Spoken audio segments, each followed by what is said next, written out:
Today we're here to talk about the report card and to give the grades out. I would like those members of ASCE who helped work on this report card to stand and be recognized for just a moment, please.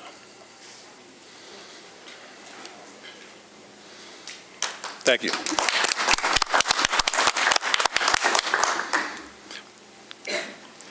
We're going to hear from briefly from two speakers today. They'll be available for questions afterward and for one-on-one interviews after the news conference. For now, I'd like to ask Matthew Redmon, that's R-E-D-M-O-N, President of the Louisiana section of the American Society of Civil Engineers, to come give some introductory remarks.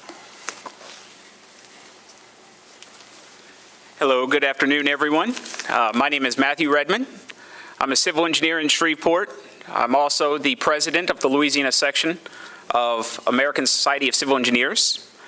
It's the oldest and most respected engineering association in the United States. ASCE members abide by a code of ethics, which are outlined in 7 canons by which we conduct ourselves. Our first canon is, and always will be, to hold safety paramount. Part of that canon reads, engineers shall hold paramount the safety, health, and welfare of the public and shall strive to comply with the principles of sustainable development in the performance of their professional duties.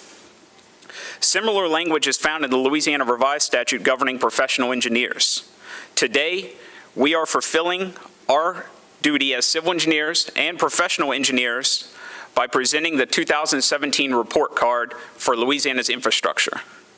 This effort is part of a national project by ASCE, which has recently issued a report card for America's infrastructure. Louisiana published its first report card in 2012, and today is an update of that first effort. Infrastructure is important to everyone. We all need safe roadways and bridges, clean drinking water, a suitable place to put our waste, levees to protect us from rising water, and ports to continue our economic development. For the past 18 months, a team of more than 50 civil engineers from across this great state has analyzed 11 infrastructure categories. We have assigned each category a letter grade according to several criteria, including capacity, condition, funding, future need, and safety. For the 2017 report card, we added 2 new categories, coastal and inland waterways. We have not shared these grades with any outside group, government, or agency. At this time, I'd ask Dr. Cam Movasagi, Executive Director of the Report Card Project, to come forward to announce Louisiana's grades.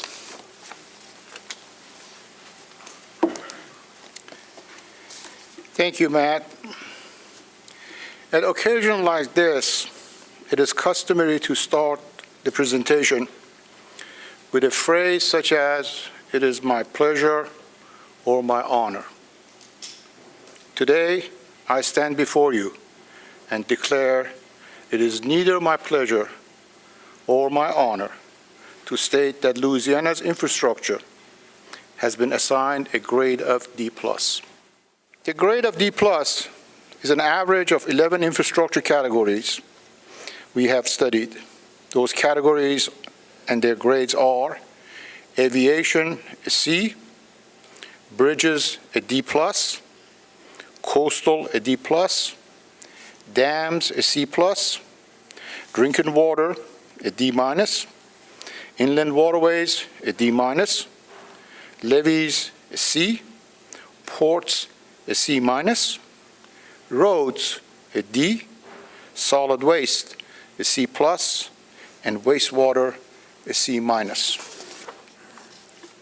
Frankly, it is embarrassing. A grade of D means the system does not provide the intended service and is at risk of failure. Louisiana's infrastructure needs immediate attention. It is poorly maintained, inadequately funded, and will not meet tomorrow's demands. In 2012, I had the same responsibility as I have today to announce the grade then. Of the 9 categories we graded in 2012, In 8 of them, the grade either got worse or remained the same. This downward pattern, if sustained, will lead to catastrophic results affecting our health, safety, and welfare. As civil engineers, we design, build, and operate the nation's infrastructure system. We understand how it works and know what needs to be done to keep it operational. We also have an obligation to tell the public the truth about the condition of these fundamental elements of our living environment. Why are we here at the state capitol during this busy legislative session? We are here because it is our duty to tell you that our health, welfare, and economic well-being are being threatened. We are here because for the last 5 years, Louisiana has ignored the signs and failed to take the necessary steps to reverse the course. And we are here to tell you that some of the remedies are in the hands of people that they work in this building. The public demands and deserves a safe, fast, smooth road, safe drinking water, and a protected neighborhood. These are the basic building blocks of communities, and I believe the public is willing to pay a little more to live in a better environment. All of us already are paying more in hidden costs, such as the time and the fuel wasted in traffic, and Baton Rouge knows that better than anybody else, cracked windshields, higher car insurance, and lower property values. In the long run, it will be better to pay a little more now for the opportunity to live in the kind of state that we all deserve. Let me take this opportunity to thank this very special team of fellow civil engineers who for the past 18 months have given countless hours of their personal time to compile, review, analyze data in developing this report. I'm grateful to them and for their service to our state. At this point, we will entertain questions from the press. Yes, ma'am. Obviously, all of these ratings are less than desirable. Is there any category in particular, one or two, that stands out as most concerning? Well, there are degrees. Obviously, if an infrastructure has a grade of C, that means it is performing somewhat. But if that grade is a D or a D minus, that means it has much more worse than the C is. So that relative is just like your grades that your children get at school. That relativeness tells you a little bit about the grades. But there are some structures that they need immediate attention and infrastructure that need immediate attention. What was the report card in 2012? I'm sorry? What was the report card in 2012, the grade? I don't have that with me, but it is on our website, and it is reportcardofamerica.org. No. We didn't do an overall grade. Oh, you mean the average grade? I'm sorry. No, we did not do an average grade for 2012. I'm sorry, this is very specific. Does anyone know what the water needs are in dollars? I heard 5.3 billion. Does anyone have an updated number on that? We have not estimated the dollar value of needed, but I think other groups have done that, and I think that number have been published in various places about the water needs. Basically, our water infrastructure, for the majority of it, is over 50 years old. And in some areas, there are no redundancy. There are no backup generator. So obviously, a system that is that old will show some age and needs to be taken care of. And I'm getting a figure somewhere between $5 and $6 billion for the next 20 years on water systems alone in Louisiana. We've got a room full of engineers. Yes. That's different, so I'm telling you, please. As I said, others have done that study and come up with the numbers. Yes, ma'am. In the session, are there any specific pieces of legislation the group is supporting that could address these problems? There are a number of pieces of legislation introduced, but we were just talking about it a minute ago. None of them have been heard yet. I mean, the ones that they are substantial, that has to do with funding or the operation, have not been heard. But my understanding is that next week, some of those legislation are going to be heard in the committees. A follow-up on that, is increased funding a priority? Yes, I mean, obviously, these systems with their shortfalls are not going to be fixed by themselves. It's going to require some investment to make these systems, bring it to the higher upper level, and make it function better. Doctor, what about regionalization? I was talking to a parish official down in Ascension Parish, and he said, I would really like to see regionalization, especially in water systems. I know there's a big, a lot of people like to hang on to their own independent water systems for various reasons. Is that something y'all are pushing? Is that even something y'all are talking about, or is that kind of too far in the future? We have basically in our report, and is the chairman of the water group here? I'll let you do that. I'll just say that we have not made specific recommendation, but we have made general recommendation, if you want to address it. Well, to go back to your previous question, the published data that we found is, like you said, it's about $5 billion in the next 20 years to fix up the infrastructure. As far as like regionalization, it's not really anything that we had addressed in the report. That's probably more of like a policymaker's issue. Just from like he was saying, from the systems themselves, the majority of the state is 50 years or older for water systems. And I mean, that might not be for the entire system, but at least certain components of each system are aging fast, and most of them are very old. Some of the materials they used are obsolete materials. So where you've got issues of water inefficiency, leaking pipes and things like that, that might be something that doesn't necessarily impact safety, but it certainly impacts costs. And as those things build up costs, it just compounds as things begin to fail. So one of the things that we've really pushed is increasing the funding for all these things, because as things start to fail, it just gets worse and worse down the line. It's a leaking house. If you got it with a dripping ceiling, and you don't address it quickly, you end up with a huge hole. So we're trying to push for more infrastructure investment so we don't end up with that giant hole. Sure.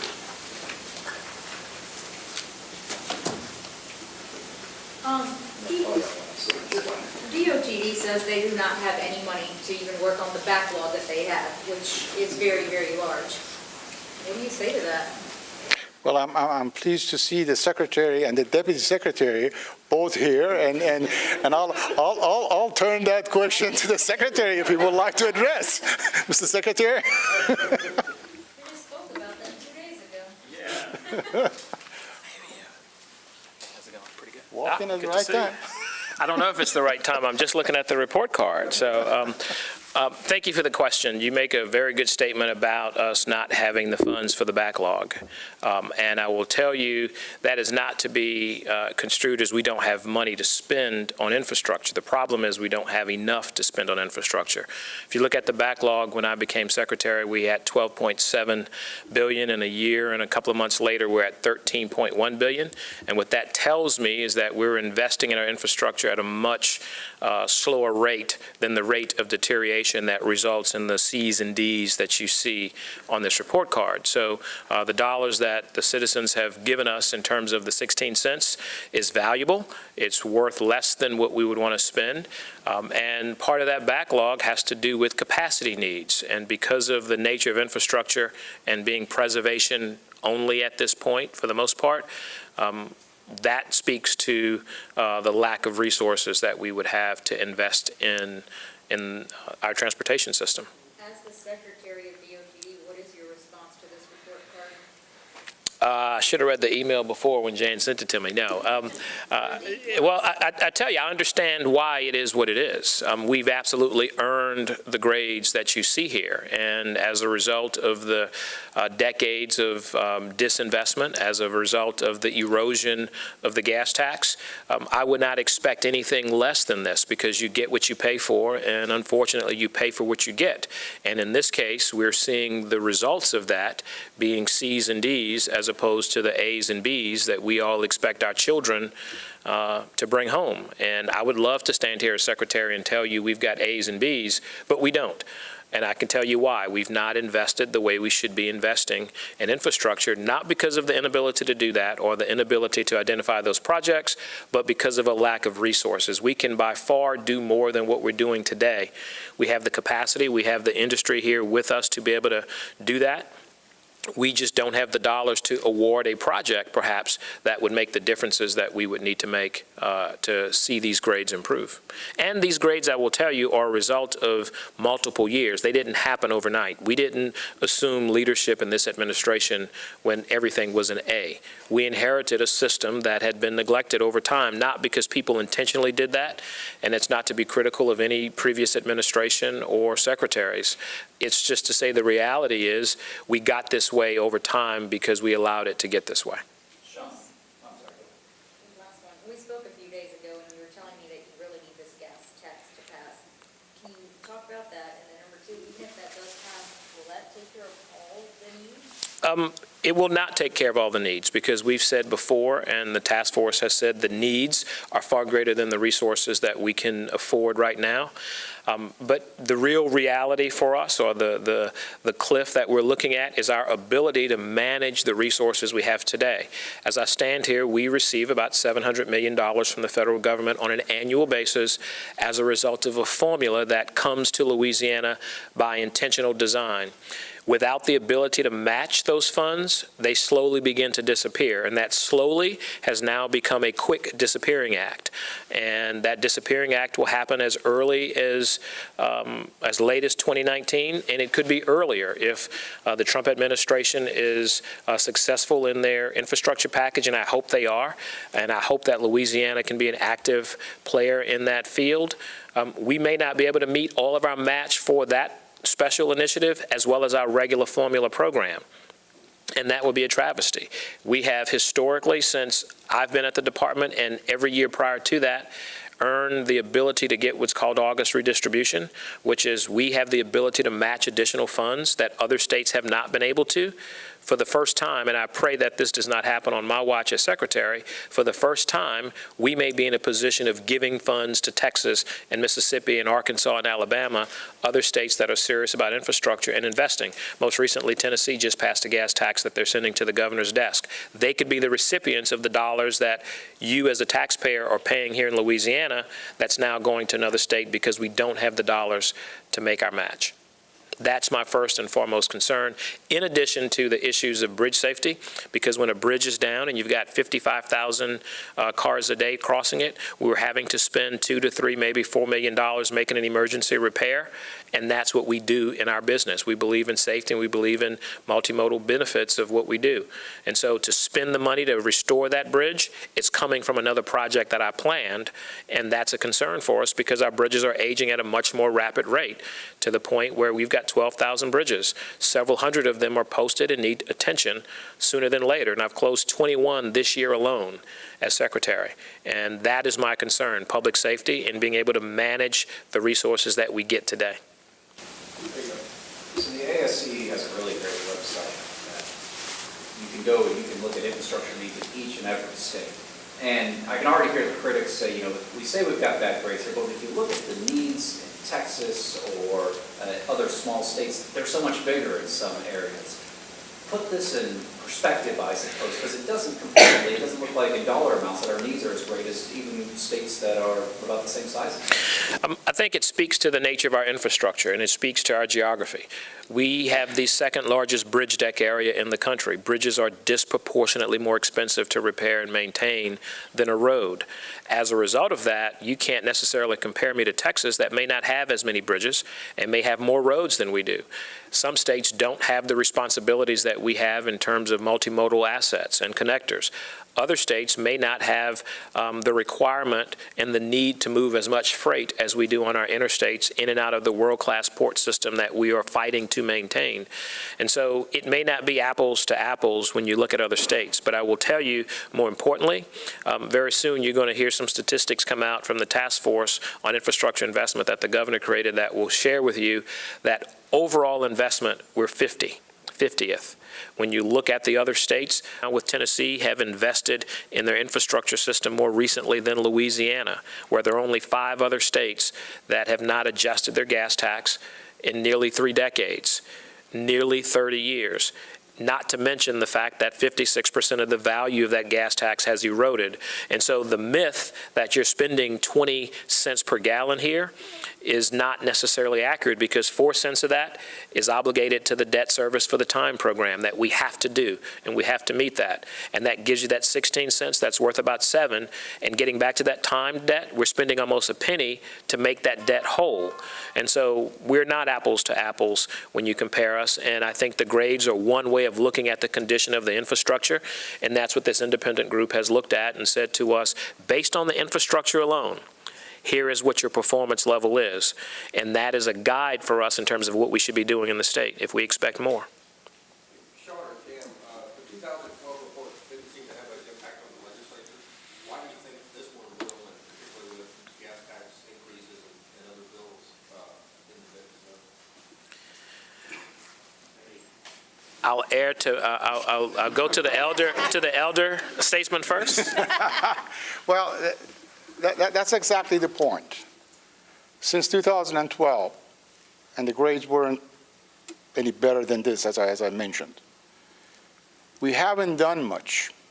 In some areas, we have been doing some stuff, but overall, although we didn't calculate an average grade, but if we would have calculated an average grade, it wouldn't be much higher than our D+ that we're talking about today. So we have basically neglected our entire state infrastructure over the last 5 years. What we're trying to say is we need to bring that to the top of the list for the state legislature and for the governor and for those who are decision makers, to understand that infrastructure, without infrastructure, we cannot continue. Our economic well-being is at stake, our health and security is at stake, and those are the things that we need to start addressing. And that's why we are doing what we are doing to bring the attention. Now, if we had done some stuff and we were on the progress of moving forward, great. ASCE National has set the 2025 for the nation as a whole as a target date to bring the nation's infrastructure grade up. We could do the same if there was a plan, but there is no plan. We are piecemealing it. We're looking at this and that and that and maybe here, there. So there is no plan to address the state's infrastructure. Levees are as important as roads. Drinking water is as important as levees. I mean, all of these elements, components of our infrastructure are as important to our health, safety, and welfare. I would say to that, Will, the operative number you gave was 2012, because that is the date that many other states decided to begin taking this issue very seriously. And since 2012, I believe there are 24 states that have adjusted their gas tax. And I would submit to you that most of the grades around the country in 2012 were probably very similar in some of these states that we're talking about in terms of making a leap of faith and doing something that they know is going to make a difference. What makes this a little bit unique is that we can't be last all the time. And I think in this very difficult financial time for us, when you look at the dollars we're spending, we're hearing businesses say now transportation is essential. You see Exxon deciding to go to Texas just 2 days ago, not because we couldn't provide land or didn't have access to deep water. It spoke to the ability to move goods efficiently, move people efficiently, and move weight on our roads and bridges efficiently. And that's going to affect the bottom line. And so I am confident and I believe that the legislature will respond to this effort that ASCE has created. I think they will respond to the governor's task force that looked at this issue and said, let's take it very seriously, because we said, let's not get into the debate of which bridge is bad and needs to get done. Let's figure out a way to pay for that particular bridge that you've already identified.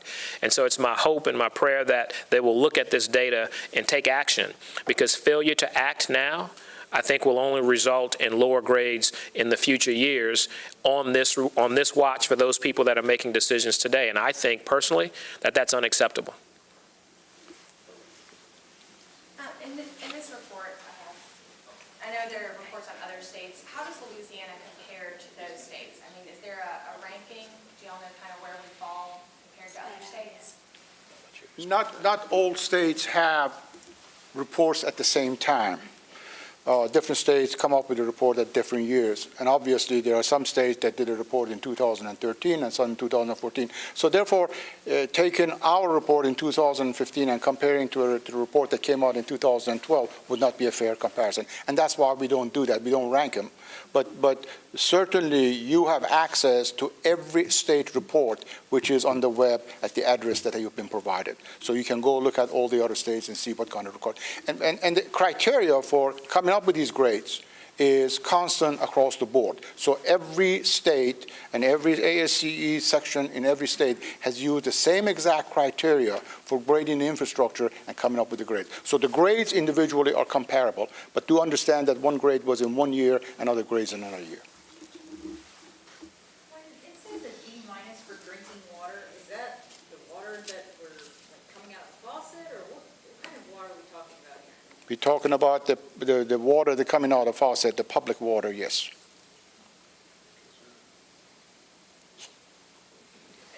Just to clarify, it's really, we're looking at the infrastructure, so, I mean, the water quality itself. isn't Thank you. necessarily What is getting a D minus. Correct. Thank you. Yeah, sure, sorry. So, Oh, come up here. Come on. Come up. He's right. Introduce yourself. Hi, I'm Jack Coban. I was the chair of the Drinking Water Committee. When we're talking about a D minus for the infrastructure on drinking water, we're not saying that the water is dangerous to drink or the water itself is getting a D minus. Louisiana has an ample supply of water and very good sources to pull from. What we're talking about is the actual infrastructure itself, so like the piping, the pumping stations, all these different components that help transport water from its source to the population. There's a lot of infrastructure that's very old. From our databases that we searched, over half the infrastructure for the state is 1950 or older. So and that's maybe not every piece of that infrastructure, but the overall age is very old. What happens is if you've got pipes that are old and they're leaking, like I had mentioned earlier, you end up with inefficiencies. Water that's not getting pumped, I guess, in an efficient manner to its source. But the other thing is that when things start to fail, your costs are going to just get worse and worse. Also, if in a state like we live in with hurricane-prone areas, if you have a natural disaster and you lose functionality of your water, it just slows down response time. So it has a compounding effect on any kind of problem that the state faces. That's one of the reasons why we really push for redundancy in systems, extra components for if there is a shutdown of like a pumping station, there's a backup pumping station, backup power sources. And one of the things that was cited in the report is that we fall behind in our green needs projects, which these are environmentally sustainable projects, so like solar power backup and things like that. Brandon, you say that it doesn't have an effect, but, if I go to St. Joseph, they have Right. water because Well, of that things go. Right, and so that's one of the things that when you deal with an aging pumping system, if you have a pump that's not pumping efficiently, you can end up with like cavitation, which can create some of these issues they have up there where they're having, a reaction to the pipes that's leaching out lead, or it's kind of like what you saw in Flint, same with St. Joseph. Most places, I'm not saying you need to go home and boil your water, like certainly not in Baton Rouge, but because a lot of the state is very rural in nature, some of these smaller municipalities don't have the money to maintain infrastructure. So you do get water boil advisories because they have like a loss of pressure every few weeks or something. So these are things that definitely need to be addressed, and it's going to take more than just each municipality to take care of that. It's going to require a statewide effort because some of them just simply don't have the funds. So while our aquifers have great water down underground, aging infrastructure does eventually create health concerns.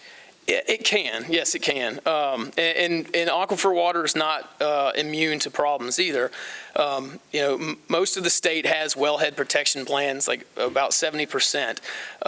But we've been pushing in our report to increase that to 80% or better by 2020.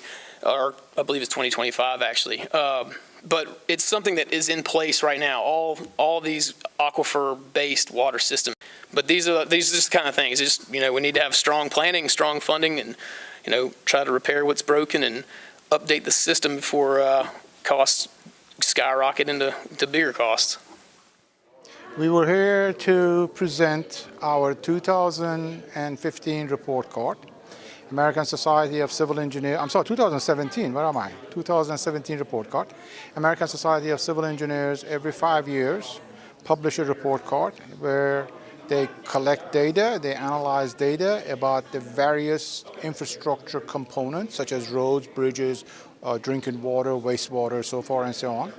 And then based on those analyses, we assign a grade to that infrastructure. That grade is just like the grade that your child would bring home, is an indicator of how well that particular system functions and operates. And today we made the announcement for our 2017 grades. And unfortunately, our average of 11 different categories that we analyzed is a D+. And that is not a grade that anyone can be proud of. So we are calling the attention of the state that our infrastructure is aging. It is not functioning as it was intended to function, and it is getting older and older. And if we do not take care of it, if we do not refurbish it, if we do not replace it, then as it gets older and older, with anything else, there will come a day that disaster will occur. And that's what we're trying to do, to call the attention of the public to start preventing from those disasters from occurring. What are some ways that we can prevent this from happening and repair our infrastructure? Well, obviously, we have made an investment over the years. Our fathers and grandfathers and grandmothers have made an investment to bring us to where we are today in this country, to have the infrastructure and to have what we enjoy having and living. It is our responsibility now to make those investments for the future of our children and grandchildren. Unfortunately, over the last few years, last 10, 15 years, we have taken attention away from investing on infrastructure because of other priorities. And as a consequence, like your house, like your car, if you have a house and you have a little leak, well, if you don't take care of it, over time that leak will become like a drain. So that is exactly the problem with the infrastructure. When there was little problems, we said, oh, but we can take care of that later. That's not bad. We can live with it. And today, that little problem has become a major problem, which is going to cost a heck of a lot more than if we would have spent the money back then and taken care of it. So that's where we are today, and that's what we're calling the attention of the public, that time has come for us to regroup and start planning and start investing in our infrastructure system. Anything else you want to add? No, it's just that we're hoping that we had that conversation here in Baton Rouge at our state capitol at the governor's press room. And we're hoping that the legislators downstairs and the governor and governor staff here at this floor will be listening to what we are saying, and hopefully as leaders of our state will come forward. This is not a problem just for the state. It's a national problem also, and then there are some attention is being paid to at the national level.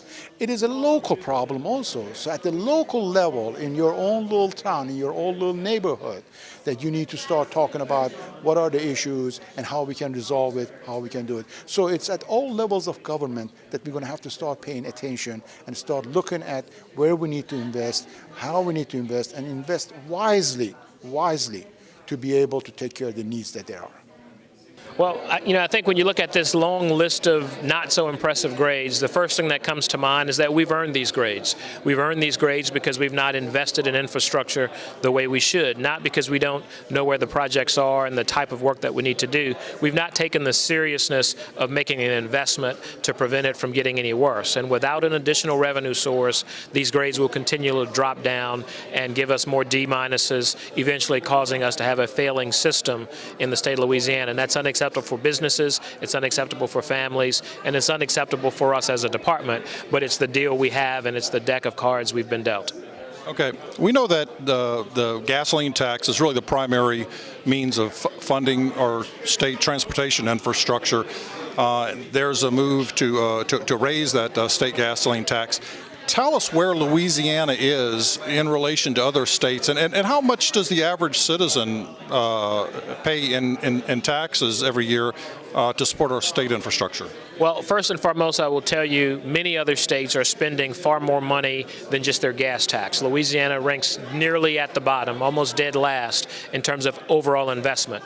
In other states, you find them giving funds from their general fund to transportation causes. Here in Louisiana, we've had to struggle with taking transportation funds and move to the general fund. So that being said, the 16 cents that you give us in terms of filling up your gas tank doesn't produce that much money, given the fact that we only have about 4.5 million citizens and about 3 million drivers. 1 cent of gas tax only generates $30 million for the DOTD, and that's the primary source of funding.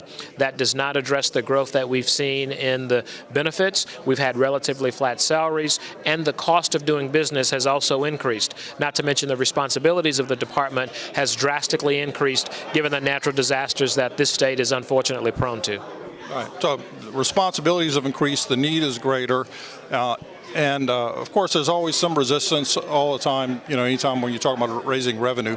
But talk to me about some of the efficiencies that DOTD has undertaken in the last few years, and how they're working to be a good steward of the public's money. Well, absolutely. Having been at the department for over 12 years now, I will tell you, when I went to the department as an executive 12 years ago, we had 5,700 employees. Today, we're at 4,200 employees. We've got a larger state system. We've got more functional responsibilities for natural disasters. That's the first and foremost thing I can show you that we've been efficient, is that we've dropped down significantly. We've also maintained an admin cost of less than 5%. We're at 4.4% this year. We're continually putting out projects and programs of efficiency and functions for roads, so much so that any given time we've got 1,400 projects. We're identifying a project now. We're under design build that's typically taken 14 months. We're doing it in 9 months.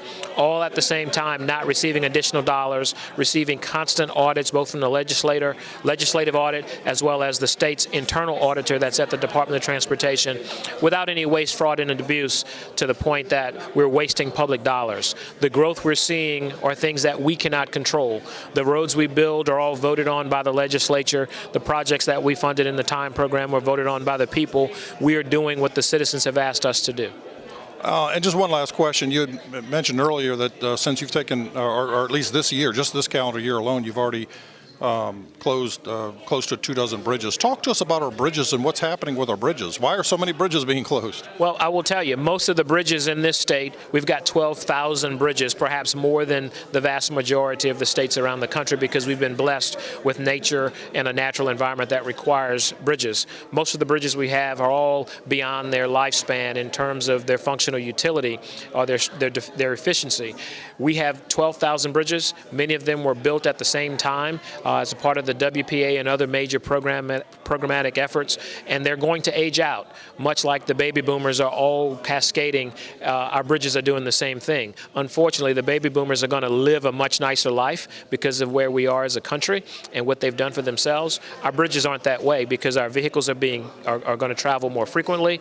They're going to travel with heavier equipment, and the structures aren't being updated and maintained. Just this year, 2 weeks ago or 3 weeks ago, we had to load post a bridge down to 15 tons that carry 55,000 people a day on that structure. A garbage truck loaded with trash cannot cross that bridge. A beer truck loaded with beer cannot cross that bridge. Fuel going to gas stations, going to the Walmart, coming from Dow and other plants south of the Intercoastal can't cross that bridge. There's a cost associated with that. And if folks don't believe that having that vehicle travel an extra hour to go to the Sunshine Bridge isn't going to cost them something, pay attention to the prices. You will see it affect the bottom line, both in terms of quality of life and what you pay as a traveling citizen. Thank you. Is there anything else you'd like to add, Dr. Wilson? Well, I will simply say the time is now and the need is great. We do not expect that we will solve all of our problems with this increase that we're proposing to the legislature, but I will also tell you it's been nearly 30 years since we've taken this very seriously. And when we did it the first time, we didn't do it right, and that we didn't index, and that we didn't consider the cost of inflation, and that we had a much bigger appetite than what our wallets could afford. We want to get it right on policy, and we want to get it right on the investment.